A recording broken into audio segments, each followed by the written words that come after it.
Here we are with another episode of the Kinvestor Report, where I, Arlen Hansen, chat with industry experts to discuss the market, stocks, and the economy.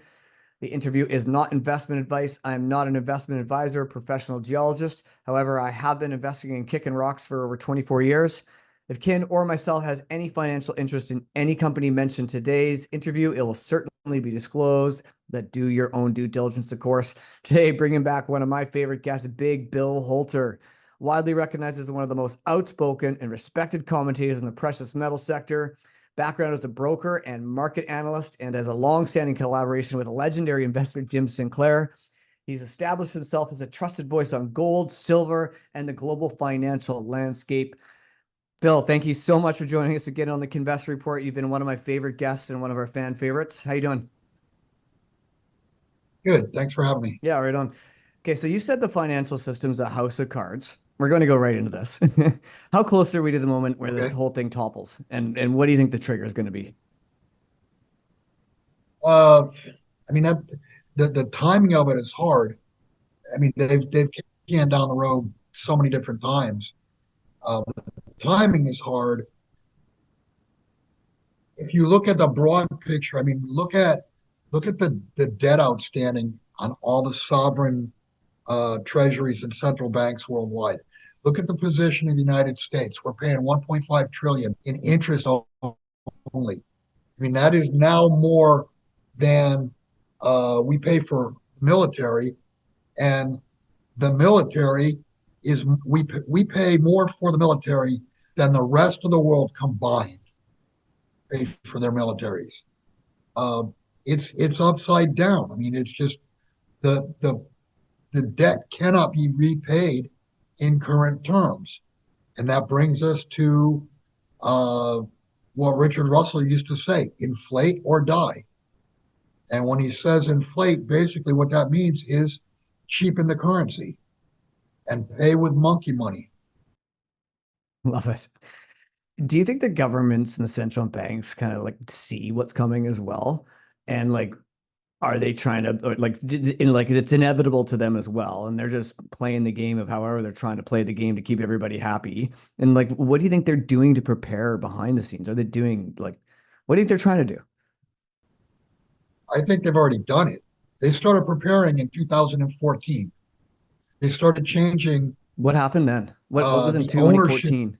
Sorry? They, they started all over the world. They started changing the ownership laws with financial institutions, the ownership with of your stocks with brokers, with banks, etc. Uh, and those laws are on the books all over the world. The ink is dry.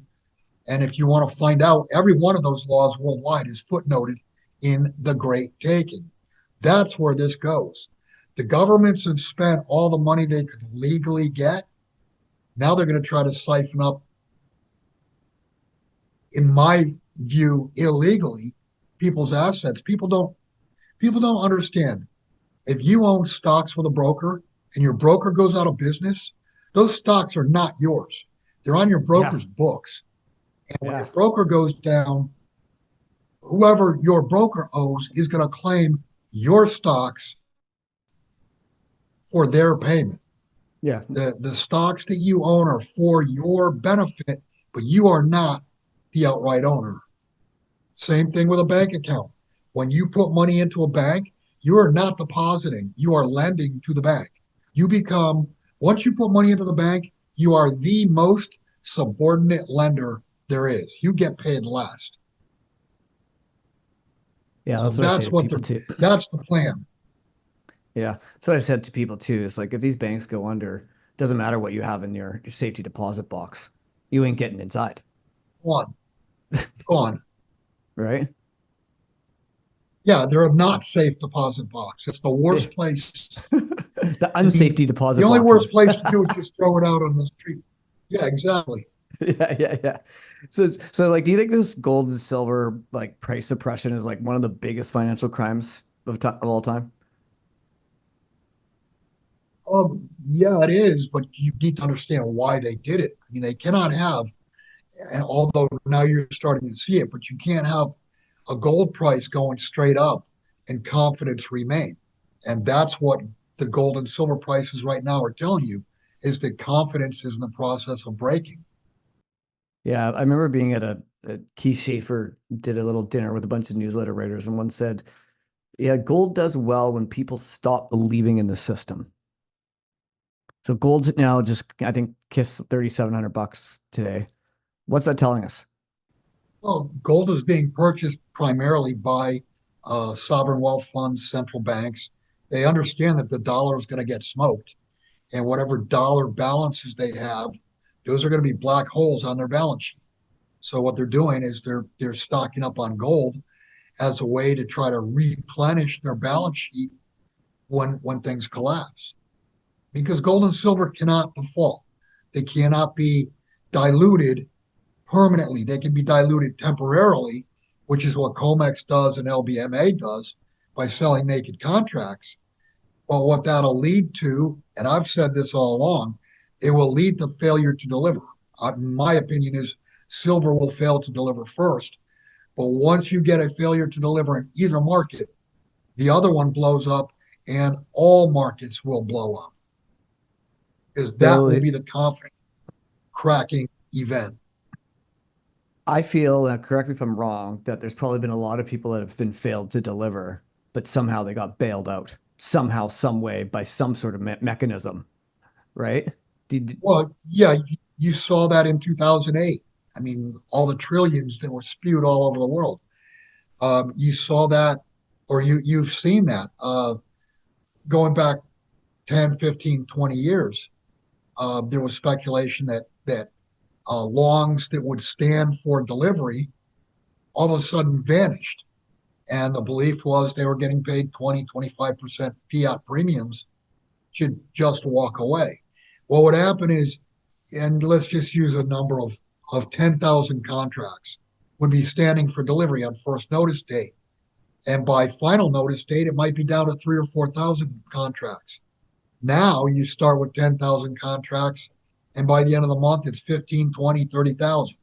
So what's happening is you've got buyers that are coming in during the month and then standing for delivery. And what that does is that's going to take an awful lot, or it's taking an awful lot more physical out of the inventories and bringing that failure to delivery moment, much more forward. yeah, the day is coming without a question. The day Well, is it's coming. going to happen. Yeah, Yeah, yeah, it will happen. yeah, yeah. Like I talk a lot about like market manipulation in the gold and silver market, and people think I'm just like a weird conspiracy theorist and all this bullshit, right? How do you respect like skeptics who dismiss this and what I think is decades of evidence? At this point, I would probably not even, Care? whatever. You have your It's just like, don't opinion. believe You me. have your opinion. Yeah, don't believe me. I don't care at this point. I mean, I've tried to wake up as many people as possible.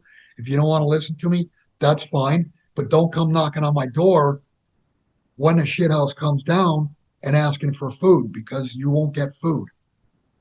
You'll get something else in return. You get a cold shoulder, a big fat cold shoulder.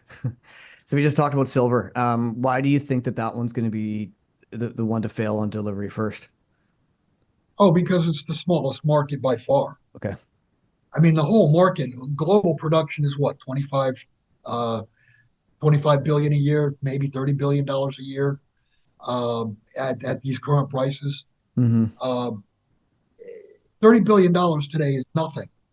I mean, you've got individuals that could write checks for $30 billion, and that's total global production for a year. It's in a structural deficit, 450 to 500 million ounce deficit over the last 4 to 5 years. The inventories on COMEX have, and especially LBMA, have have lessened. Uh, it's just the easiest market to break because it's the smallest, and it also has the most. I mean, if you compare it to gold, gold has monetary demand. That's it. Hmm. Silver has monetary demand. It has demand. Well, gold has jewelry demand too.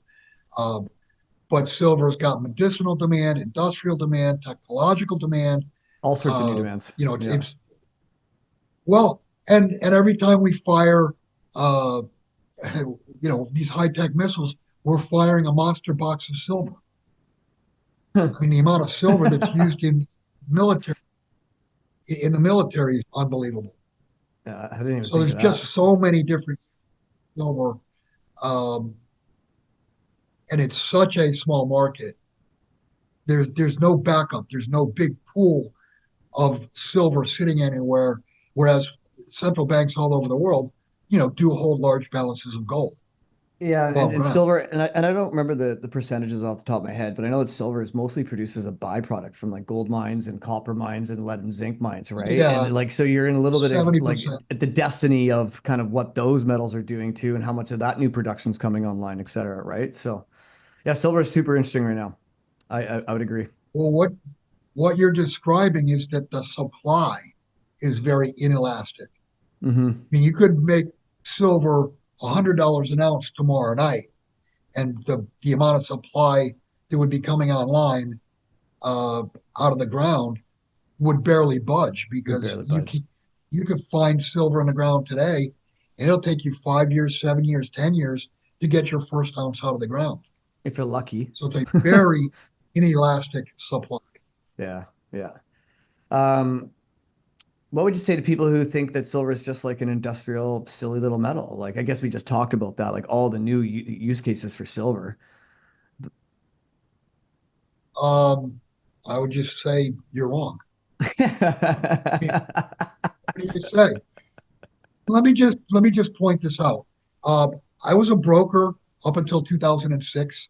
I left the country late, the very end of the year, thinking 2007 and 8 were gonna happen. They happened. I was out. Um, but as a broker, and I did this as a branch manager, and for a branch manager to be getting calls from compliance once a week or once every 2 weeks, because I built one of the largest gold, silver, and mining share positions in the country. We knew we knew back then that there was manipulation. We couldn't prove it, but we knew it. You could see it. You could see anything that uh, would be gold bullish or silver bullish. They would smash gold, they would smash silver. And then, of course, they'd point at the price and say, see, gold bad, dollar good. And that's so for you to say, uh, all I'm trying to say is I've been through this way many, many, many more years than you have. People giving me crap because I had this crazy view that, oh my gosh, turned out to be right. So we're bullish. I'm super bullish on gold and silver. I've been my entire career. And like when people are holding like ETFs and like mining shares, like and this game ends and the music stops, what do you think is going to happen to like those people? Like when the game stops, do you think Uh, like even these gold mining shares just get killed? no, I don't. But I do think the people who own ETFs will get killed because you cannot get a certificate from an ETF. But you could go out and buy Newmont, you could buy Barrick or any list of individual companies and take and have the certificates delivered to you. Right. Okay. So if your broker goes down, who cares? You got the certificate, you have the title, Yeah. you got the car title or the deed or whatever you want But to you call can't it. get that from an That's what a ETF. certificate. No, you cannot. Now that is So if you something have I an did. That ETF, is something I did not know. That is yeah, very valuable information. you own an Very, ETF. very valuable information. Well, yeah, because your broker is going to gobble it up. Yeah. Yeah, I mean, Huh. when your broker fails, it's going to be part of their bankruptcy, part of their restructuring, Yeah, and then and no your wonder they push assets are them going on, to be and no wonder they push them on you because then they get to hold them in their treasury, and you can't like take it out. right. And I mean, think about this: these companies that say, oh, 7.95 for a trade. You want to trade $5 million. The cost is $7.95. That's not a business model. There's no way they could be making money with that business model, and they're not. What they're doing is you put money in with them, you buy a stock, and probably before the end of the day, that stock is lent out and borrowed against. So your stock is now not even it's been lent away. That's how they make their money, and That's why these brokers want assets under management, because they get paid for all the assets under management because they lend all the certificates, everything out. Wild. This is such an important message that I want my listeners to fully understand, right? Like when you are depositing, I don't care if it's a Well, bank or brokerage house, they're just taking your assets and making money off your assets. Bottom line, correct. right? And then when the shit house comes down, they say, "Oh, sorry, you know, Yeah. we failed, and you lost you lost what we were holding for you for your benefit." That's the way it is right now. They're holding it for your benefit. It's no longer you own it. I'm getting pissed off because like since the day I was born, I was being taught to Welcome trust to the the banks club, and pal. trust the government and trust the banks and trust the teachers and trust the Western medicine. Like how good is that done for me, right? Not very well. We've been lied to about everything. It's crazy. And it's Everything. just yeah, yeah. Okay, this is super valuable. If you got one message to shout out to people who don't own physical gold or silver, like what's that one message you're going to tell people? If you can afford to do it, you definitely need to own some silver for barter. Hmm. And if you can't afford to do it and you haven't gotten your monies out of the system, you got to take care of yourself. Nobody's going to take care of you for you. So you got to be proactive and get off the railroad tracks, because I mean, this is a train of bankruptcy that's coming and is going to run everything over that's on those tracks. Got to get out of the system. Yeah. And we've talked about this.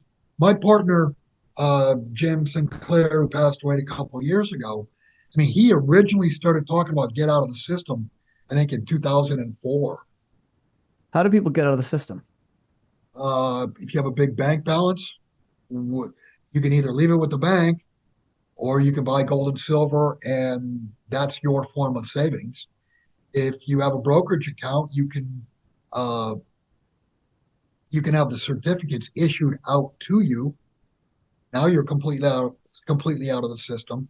The whole idea is to get the intermediaries that are between you and your money out of the picture, so that you have control of your own money. Which I also find hilarious because And if I wanted to pull out like 100 grand cash from the bank, the hoops that they would make me go through to get my cash would be insane. yeah, they'd give you a hard time, but why would you take cash out of the? Why would you take cash? Cash is going to burn. It's going to go to zero. Well, I'd buy Whatever gold with cash you have, it. if you have, yeah, exactly. But if you Right? have, Like, if you have 5 or 10,000 cash on hand, that's a reasonable number. But when things go bad, spend it immediately, because within 2 or 3 weeks, it's not going to spend. gonna be The worth dollar nothing. initially will go up in purchasing power when banks close, because there won't be enough dollars on the street. But within 2 or 3 weeks, people are going to say, or farmers will say, hell no, I'm not taking dollars for my eggs or my chickens or my pigs or whatever. Farmers will say, I want something real for something real. Hmm. Well, that would be silver, or that would be gold, or that would be, whatever you have to barter with that's Lumber real. for But their home, something. Yeah. yeah, and if you're talking about taking big balances out, you take the money and you put it into gold, or you put it into silver, into something that cannot bankrupt. The whole idea is the world is bankrupting. So you need to be in a position where your assets will not bankrupt. The whole idea is you want to be the one of the last men standing with wealth. You want to make it from here to the next system with wealth. And the next system, which we haven't talked about, is definitely going to include central bank digital currency. Now, the problem with that is when the world runs on a central bank digital currency, and you and I have an interview like this, what's going to happen? Probably before the end of the day, our accounts are shut off. So unless you've got something out of the system that can support you, you're dead. Yeah. Yeah. I guess we have to talk about Bitcoin here. Right. So I hate Bitcoin because I Yeah, can't what touch is it. it? And it's still it's a bunch of zeros and ones. I truly don't know. I truly It's a don't great know. speculation. Yeah. It's a great speculation. It is not a store of value. And the reason I say it's not a store of value because you have to question what is it actually? I don't know. What is it? I don't know. And I'm not embarrassed to say I don't know because I just It's truly can't wrap my head around it. it's something, it's an I don't know that has a perfect blockchain of accounting for it. So you have a perfect accounting of I don't knows. 100%. 100%. You got to think of like what percentage of people are buying Bitcoin that truly don't even know what they're buying. They just think you're right. It's just a speculation game to them. So, Well, and here's a question. What happens when the grid goes down? What well, happens when that's one great question I close? have. Do you That think a farmer is going to accept a Bitcoin? no, You not think in a a million you think years. a farmer is going to accept a Bitcoin? No. No. And at some point in time, access to food is going to be your number one priority. Food and clean water. Yeah. I I always just I continue to think like what if Bitcoin got hacked? This what if and everyone says, "Oh, it can never get hacked." But no, yeah, sure. Rome also could never collapse. Right? Like I could think of a million things that the world didn't think could ever happen that have happened. And just the amount Well, of wealth that would get wiped out, it's just insane. you have other parts of the world now speculating that the is behind pumping up the uh, the cryptos in order to build a crypto reserve to pay the $37 trillion off. So, you're paying monkey money off with monkeyer money. Monkey your money. Love it. Right on. Well, we're gonna end that there, Bill. I love our short, awesome, riled up conversations. I'm gonna go home and punch the punching bag today, I think. Get them, put the gloves on and go Go. punch some bags. Do it without gloves, it'll toughen your hands. Yeah, yeah, yeah. Right on. Always a pleasure to have you on the show. We'll probably reach out again in another 6 months or whatever and bring you back to see if anything's changed, but I doubt it. I think I agree wholeheartedly with everything that you bring to the table here. So thank you for your time today. Thanks for having me.